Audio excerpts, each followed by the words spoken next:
ভনিতা নাথ আৰু মোৰ YouTube channel power of নলেজলৈ আপোনালোক আটাইকে স্বাগতম জনাইছো। বহুদিন হ'ল মই মোৰ চেনেলত কোনো খাদ্য বস্তুৰ ৰেচিপি আগবঢ়োৱা নাই। আজি ভাবিলো সিম্পল কেক এটাৰ ৰেচিপিয়ে আপোনালোকৰ আগত দাঙি ধৰো। সেইবাবে মই কেকৰ সামগ্ৰীসমূহ উলিয়াই লৈছো আৰু কেকটো কেনেদৰে প্ৰস্তুত কৰো আপোনালোকক দেখুৱাই যাম। চাওক তেন্তে প্ৰথমে মই আপোনালোকক দেখুৱাই ল'ব বিচাৰিছো। এয়া প্ৰথমে ময়দাখিনিয়ে দেখুৱাই লৈছো। ময়দাখিনি মই এনেদৰে চালি লৈছো আৰু এয়া ময়দা হ'ল 1.5 কাপ। এই কাপটোৰ জোখেৰে 1.5 কাপ ময়দা আছে। এইখিনি গুড়ি কৰি লোৱা চেনি, এয়া দেখিছে ৰিফাইন, এয়া 3টা কণী লৈছো, ইয়াত আছে বেকিং পাউডাৰ, এইখিনি খিচমিচ আৰু অলপ আছে সোডা, লগতে এচিকুট নিমখ দি দিম। এইখিনি মই খাদ্য সামগ্ৰীখিনি দেখুৱাই দিছো, যিখিনি সামগ্ৰী আমাক কেকটো প্ৰস্তুত কৰোঁতে দৰকাৰ হ'ব। আপোনালোকক মই জোখ কৰি দেখুৱাই দিছো। চাওক, এয়া ময়দা প্ৰথমে 1 কাপ দি দিছো,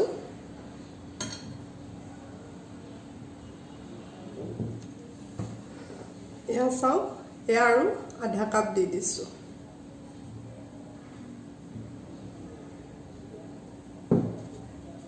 এয়া দিছো সম্পূৰ্ণ ভৰ্তিকৈ 1 কাপ চেনি দিয়া নাই, গুড়ি কৰি লোৱা প্ৰায় 1 কাপে আৰু চেনি।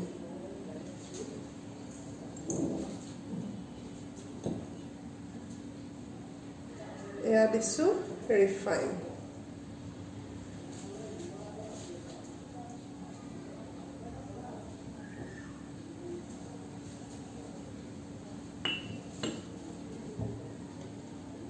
এচিকুট নিমখ দি দিছো,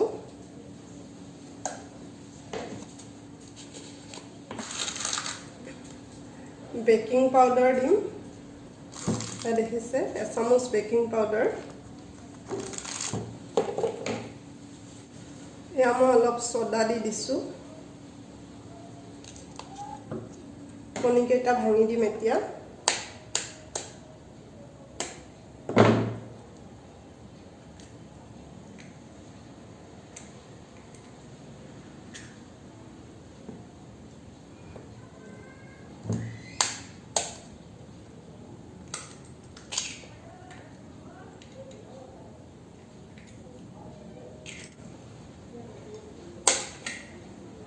এয়া 3টা কণী।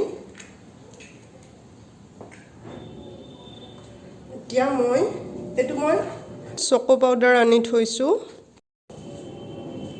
মানে মাজে মাজে ব্যৱহাৰ কৰি থকা হয়। এই পাউডাৰো অলপ দি দিম, 1 চামুচৰ বেছি দি দিছো, যদিও মই চামুচেৰে দিয়া নাই, কিন্তু 1 চামুচৰ বেছি আছে। এতিয়া আপোনালোকে দেখিছে গোটেই মিশ্ৰণখিনি এনেদৰে। এতিয়া ইয়াক মই মিলাই ল'ম।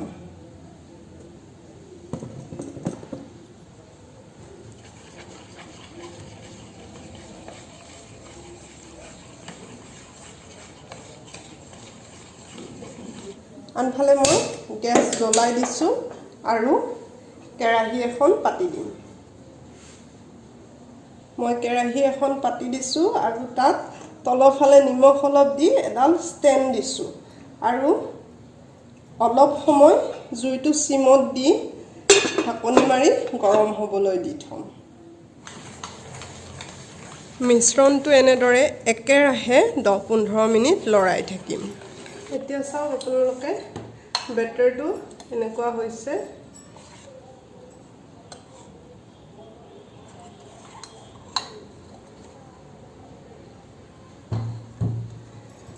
এতিয়া এইটো পাত্ৰ দেখিছে, এই পাত্ৰটোত অলপ মিঠাতেল দি লৈছো। তাৰপিছত ইয়াক এই মিঠাতেলখিনি ভালদৰে লগাই দিম। দিয়াৰ পিছত আটা গুড়ি ছটিয়াই দিম। পাত্ৰটো দেখিছে, পাত্ৰটোত এনেদৰে তেলৰ ওপৰত আটা গুড়িখিনি মিলাই লৈছো।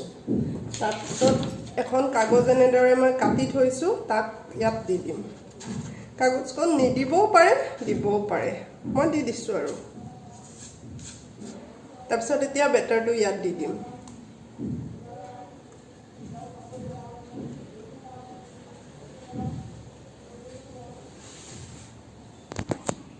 আপোনালোকে চাওক বেটাৰটো খুব ধুনীয়া হৈছে ইয়াত যদি বাবলছ থাকে তেতিয়াহ'লে এবাৰ এনেদৰে লৰাই দিলে এই বাবলছ কেইটা নোহোৱা হৈ যাব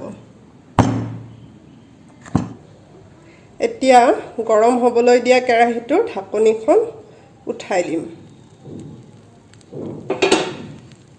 আৰু ইয়াত আমাৰ কেকৰ বেটাৰ থকা পাত্ৰটো বহাই দিম এয়া দেখিছে কেৰাহীটোত মই পাত্ৰটো বহাই দিলোঁ আৰু এবাৰ ঢাকনি মাৰি দিম 10 মিনিটমান পিছত খিচমিচ কেইটা এটা এটাকৈ এনেদৰে ওপৰত ছটিয়াই দিব লাগে তেতিয়া খিচমিচ কেইটা একেবাৰে তলত পৰি নাযায় এতিয়া ঢাকন দি প্ৰায় 40 মিনিটমান সময় ৰাখি থৈ দিম কেকটো কেনেকুৱা অৱস্থাত আছে চাওচোন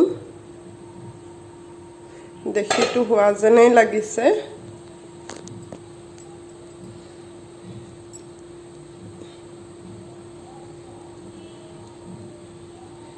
আপোনালোকে দেখিছে এই ষ্টিকডালত একো লাগি অহা নাই যদি কিবা লাগি আহে তেতিয়া কেকটো হোৱা নাই বুলি বুজিব লাগে আৰু একো লাগি নাহিলে নমাব পৰা হৈছে মই এতিয়া কেকটো নমাম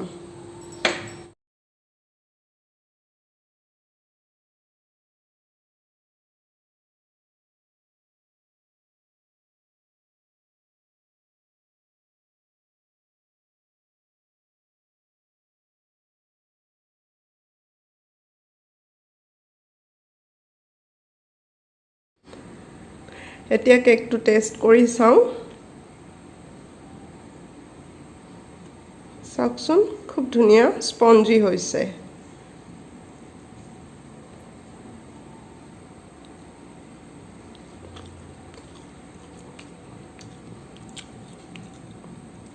খাবলৈও খুব মজা হৈছে আপোনালোকেও ইচ্ছা কৰিলে এনেদৰে কেক প্ৰস্তুত কৰিব পাৰে আৰু কেতিয়াবা মন গ'লে এনেদৰে এপিচ দুপিচ খাব পাৰে আজিৰ ভিডিঅ'টো চাই আপোনালোকে কেনে পালে জনাবলৈ নাপাহৰিব মোৰ চেনেলত যদি নতুনকৈ আহিছে তেন্তে প্লিজ সাবস্ক্ৰাইব কৰি ওচৰত থকা বেল আইকনটো প্ৰেছ কৰি দিব লগতে লাইক আৰু কমেন্ট কৰিব ধন্যবাদ